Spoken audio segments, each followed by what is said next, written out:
Et surtout, c'est qu'en le mettant comme question de négociation, il retire l'équité salariale du cadre normatif des droits de la personne ou des droits humains. On a toujours reconnu, tant au Canada qu'à l'échelle internationale, que l'équité salariale est une question qui relève de la discrimination contre les femmes, des droits à l'égalité des femmes. C'est donc une question des droits de la personne, c'est des droits humains. Et des droits humains, normalement, ça ne se négocie pas, ça se respecte.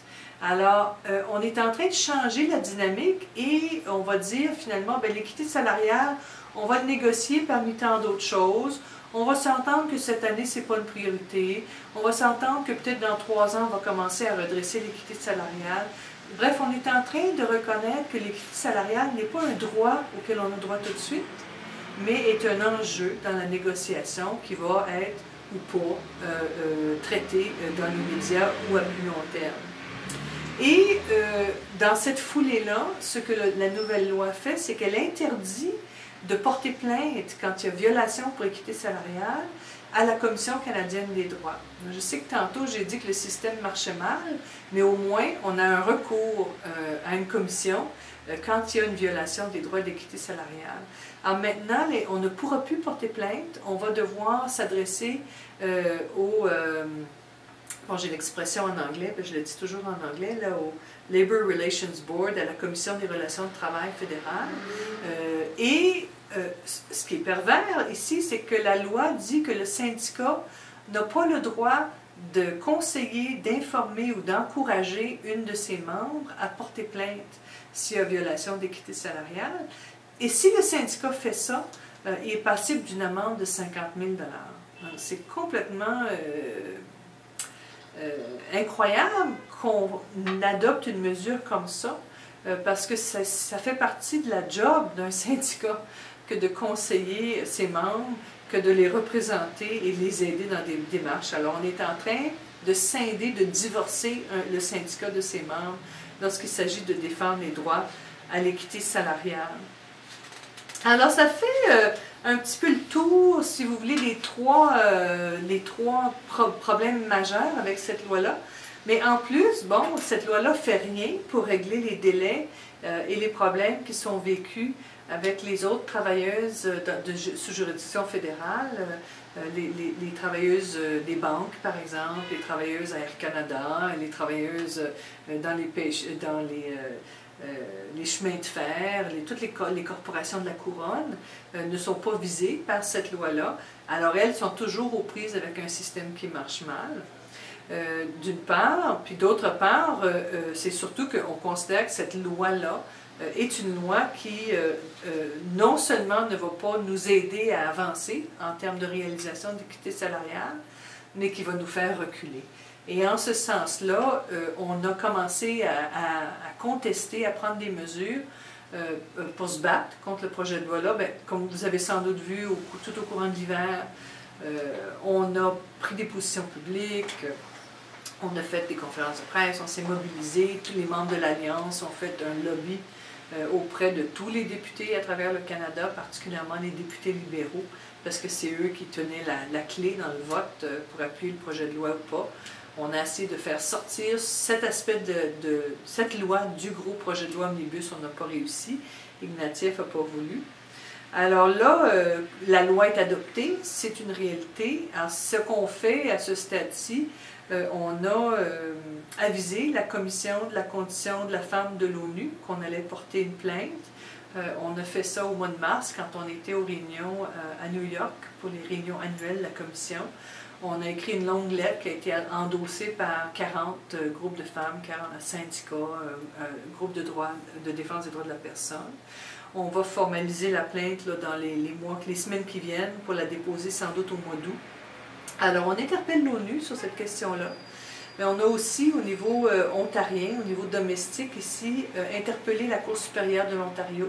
On a intenté une poursuite contre le gouvernement fédéral en alléguant que cette loi-là porte atteinte aux droits constitutionnels des travailleuses dans la fonction publique, parce qu'elle porte atteinte au droit à l'égalité des femmes, vu qu'elle va nous faire reculer et qu'elle nous enlève des recours, finalement, pour défendre le droit à l'équité salariale. Donc, c'est une violation de l'article 15 de la Charte canadienne des droits et libertés, des droits de la personne. Et aussi, on conteste la constitutionnalité parce que c'est une violation des droits d'association et de liberté d'expression, vu qu'on empêche le syndicat de faire son travail, de représenter ses membres lorsqu'il y a violation de l'équité salariale et même de conseiller à nos membres de porter plainte ou d'intenter un recours.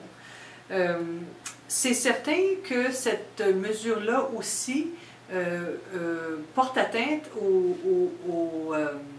aux obligations qui sont imposées au Canada par la Convention internationale sur l'élimination de la discrimination, sur l'élimination de toutes les formes de discrimination à l'égard des femmes, le SIDA, hein, comme on connaît. Donc, on sait que le comité du SIDA a 2 fois, l'an dernier en 2008 et en 2003, critiqué le gouvernement fédéral parce qu'il n'avançait pas assez vite sur la question de l'équité salariale.